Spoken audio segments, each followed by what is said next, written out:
Parce que point de suspension. Alors, pendant que la misère des populations augmente, ça c'est Tribune Quotidienne qui considère que la misère des populations augmente.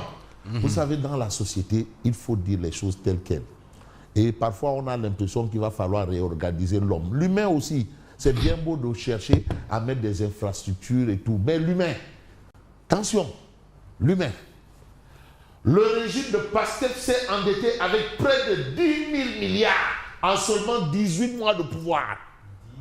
10 000 milliards en seulement 18 mois de pouvoir. Ça, c'est ce que relève Tribune. Macky Sall, en 12 ans, a contracté 12 ans, 17 000 milliards de dettes. Mais en 18 mois, on a 10 000 milliards. Bon, eux, ils ont un argumentaire disant que bon, ben, on a trouvé le pays au 4e sous-sol. Bref. Mais 10 000 milliards en 18 mois pour un régime qui veut rester jusqu'en 2050, oui, ça promet. Voilà. Vraiment, ça promet. Ça promet. Le pire ou le meilleur. Mamba, il faut aller au bout de... Allez-y au bout de votre logique. Ça promet le pire ou le meilleur. En tout cas, 2225 milliards de francs CFA sur le segment des adjudications via UEMOA titre fait chuter les euro-obligations du Sénégal. La situation est quand même carabinée. On n'a même pas besoin de lire Tribune, mais circuler. C'est Nyarami. C'est Nyarami. C'est Nyarami. Complètement diarassé. Hein? C'est Nyarami. Ah oui. Vraiment, faut pas, on n'est pas obligé de comprendre Baolé pour savoir. Parce que tout le monde est au café Baolé. Tout le monde au café Baolé. C'est Nyarami. Mais c'est que certains ont voulu jouer avec la poudre du piment alors qu'ils ne maîtrisaient pas la direction du vent. Tu as dit tu peux. Mais peux maintenant. Mais maintenant tu viens, tu lui dis non, Golobot de Domamvi, Dinar Sache de Derin, Kanyalek de Mafé. L'outil sous New York. Oui, non, avant on était amis, Dieu, moi et Dieu. Non, c'est plus ça. Non, non, non. Demandez, il faut aller jusqu'au bout. Jusqu'au bout. Alors, le régime de Pastef s'est endetté avec près de 10 000 milliards en seulement 18 mois de pouvoir. Attention, je ne sais pas si on comprend bien l'ampleur. Vous savez, tant que vous prenez votre bus, ou vous êtes dans votre Mercedes classe S comme Yacine, il n'y a pas de problème. Ou vite teinté, et voilà, il n'y a pas de problème. Mais quand vous rentrez au marché Nguelon, ou bien vous allez au marché Yamsenyeker, ou bien le marché Grand Yoff, vous sentez nettement que attention. Alors, argent du pétrole introuvable. Vous avez bien introuvable entre guillemets. Oui. Et je rappelle souvent qu'en français, les signes ont leur sens. Introuvable. Maintenant, c'est à la justice de trouver. Révélé par le rapport Lithium 2024. En tout cas, Gums Bob s'appuie sur un rapport officiel, authentique, un document authentique, authentifié, notifié, notarié. Voilà. Gums Bob exige une transparence extractive et saisit le pôle judiciaire financier. Il n'y a pas d'alternative à la justice. La loi est dure, mais c'est la loi. Duralex, c'est de l'ex. Vous avez dit Djoubalti. Mais on vous dit Djoubal. Voilà la situation. Faites le point. Benangiri. La plainte vise le premier ministre Ousmane Sonko, le ministre de l'énergie Biram Souleydo et le DG de Petrosen Talagé. Donc c'est clair.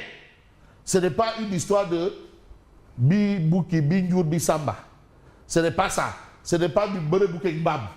Encore qu'il faut savoir qui est Bouki, qui est Mbab. Ce n'est pas du Lambi Golo. C'est pas ça. Si c'est même Lambi Babou, amenez ça. Ah bon?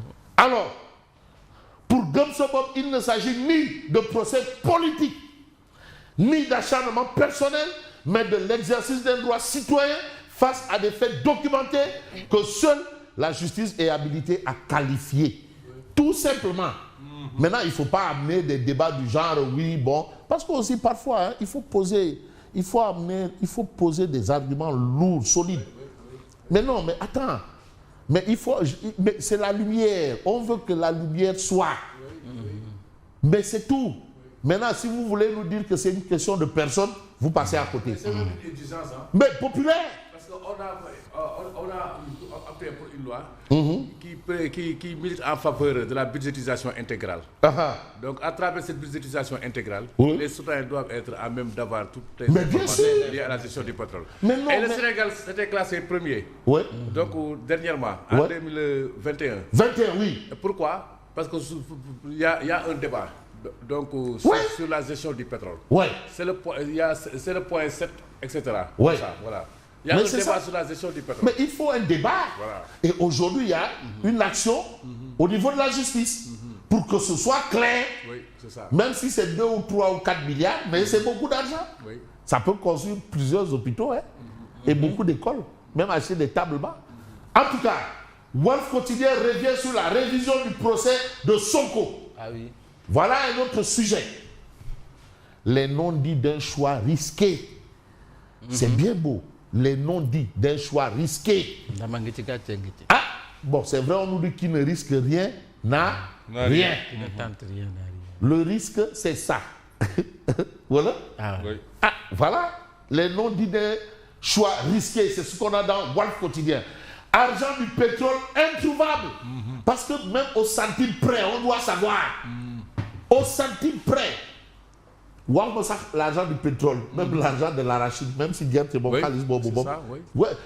quel que soit l'argent, au centime près. Plainte de Gumsebop contre Sonko, Biram Souleydiop et le DG de Petrosen. C'est ce que nous dit Walf Quotidien. Mais transport urbain, DDD freiné par le BRT et le TER. Ça, c'est bon, ça ressemble plus à du Khulo Yamba. Voilà, Khulo Yamba, tout de police, tout de gendarmerie, tout de veine. Mais quand on évoque toujours l'actualité, vous avez le quotidien, finance, adoption de la LFR2. Aujourd'hui, le prix du prêt. Presse, programme de restriction économique et sociale. De régression. De régression économique et sociale. Madana Kandila me dit pareil. Pareil, oui. Ouais, pour être pareil. Pareil, là. Oui. Voilà, ça n'a rien à voir avec Mariam Wadi. Oui. Pareil, pareil. C'est bon hein, ce qu'il fait, madame. Il faut qu'il y ait un débat là aussi. Mais il faut un débat. Mais pourquoi ne pas organiser un débat public? Public, oui. Le Premier ministre et les économistes, mais qui... pareil, presse contre pareil. Mais un bon débat. Mais où est le problème? Et Teki, le Bougane. Et Teki, on amène les tekistes. Les paréristes et les présistes. Oui, c'est ça. Et puis on essaye d'organiser un débat là-bas, économique. Il n'y a pas à dire que non, il y a non, économique. Un débat technique. Technique. Voilà, il joue beaucoup. C'est là où on comprendra que Dekete yo. Le gouvernement veut mettre en œuvre les taxes du Jubanti comme. Ça, c'est ce qu'on a, le prix du prêt. Mais on ne va pas être si près, si loin. Avec le Dakarois quotidien. Constat grave, précis, officiellement relevé dans le rapport ITIE 2024 sur l'argent du pétrole introuvable. Gumsebop va traîner devant le pôle judiciaire financier, Sonko et compagnie. Et on passe de la dette cachée au revenu caché. Ah, est-ce qu'il y aurait un revenu caché ici? Parce que aussi dette cachée, là aussi, revenu caché. Apparemment, oui. Non, dissimulé. Dissimulé. Hein? Ou bien érodé. ou voilé. Ou maquillé. En tout cas. On cherche à savoir. Parce que maquillage, bon, c'est assez compliqué. Mais de complications, vous avez en relief. Transparence extractive, rapport ITIE 2024. Pétrole, il s'agit de 2,48 milliards introuvables. 2,48 milliards. Introuvable. Et puis, on va s'arrêter à ça comme ça. Gumsebop saisit la justice contre l'État. Attention, il s'agit de 2,48, le montant est là, 48 milliards. C'est vrai qu'il y a un rapport, mais quand on fait le plus et le moins là, tu sens qu'il y a 2,48 milliards introuvables. Et c'est ce qu'explique en relief quotidien ce matin. Et même le peuple quotidien en parle. Gumsebop traîne en justice Sonko et compagnie. Le peuple quotidien parle de disparition. Disparition de l'argent du pétrole. Disparition. Révélé par le rapport de l'ITIE 2024. Ce n'est pas moi qui le dis, c'est le peuple quotidien. Bon, le peuple quotidien parle également de ce qui pourrait intéresser certains et pas d'autres. Mais l'autre fait qu'on peut évoquer, c'est bien entendu avec l'observateur Bénin-Sénégal à 19h. Le pays de Béazin, le Bénin.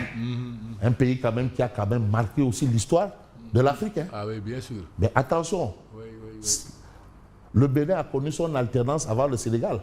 90, suite à la conférence nationale. Avènement du président Nicéphore Soglo, qui a battu le général président Mathieu Kérékou. Le caméléon. Le caméléon. Qui la branche ne se casse jamais entre les mains du caméléon. C'est comme ça Mathieu Kérékou. Le caméléon qui est venu mettre un terme à une histoire où on ne comprenait pas. Le Bénin avait 2 présidents de la République. Le Sénégal aussi, un grand peuple. Hein? Attention, c'est-à-dire 2 États, mais qui ont une histoire et une géographie, mais reconnues. Attention. Marxiste reconverti. Marxiste-léniniste. Mais reconverti élève du FMI. Du FMI? Ah oui. À cause de contraintes budgétaires. Liées justement à l'endettement, au fardeau de l'endettement. L'endettement. Voilà. Et là, c'est quand il est revenu en 96. 96, oui. Ah oui. C'est ça. Bénin-Sénégal à 19h. Un match 11 pression. Le point sur les adversaires possible en 8e de finale. C'est déjà ça. On évoque déjà les grandes questions. Mais la question aussi qu'on pourrait peut-être évoquer, c'est celle à la une, bien entendu, de Direct News. Rapport de litieux, argent du pétrole introuvable. Gumsovov dépose une plainte contre, bien entendu, Ousmane Sonko. Mais le point actuel nous parle un peu de ce qui pourrait être le bilan de l'année 2025. 2025. Bilan économique, judiciaire et politique. C'est là où tout tourne. Économique, judiciaire et politique. Ce n'est pas une histoire de Salatou al-Adabia Ikhlas, ni de Fatir, mais de situation. 2025, l'année de tous les feuilletons. Je ne sais pas si c'est Dallas, ou bien les Colbys, ou bien Dynastie, ou bien je ne sais pas moi. Hein? Un serpent de mer nommé d'être caché. Serpent de mer. Est-ce que c'est un Nyangor ou bien c'est quoi? Ou bien c'est un python, un Nyangor ou quoi? Ou assimilable au dragon de Guédiawaye. Ou bien le dragon de Guédiawaye. Oui. Voilà. Parce qu'il y a un dragon aussi, il nous en a fait. Caution, contrôle judiciaire, bracelet électronique, extradition, la fortune diverse des clients de la reddition des comptes. Mais reddition des comptes, 50. Il n'y a rien. Ce qui me permet de saluer Ladjo et mon jeune frère, président du conseil départemental de Guinguinéo. Hein? On ne lui permet même pas d'aller à Guinguinéo. Mambo Idiao, je ne sais pas s'il va à Kolda.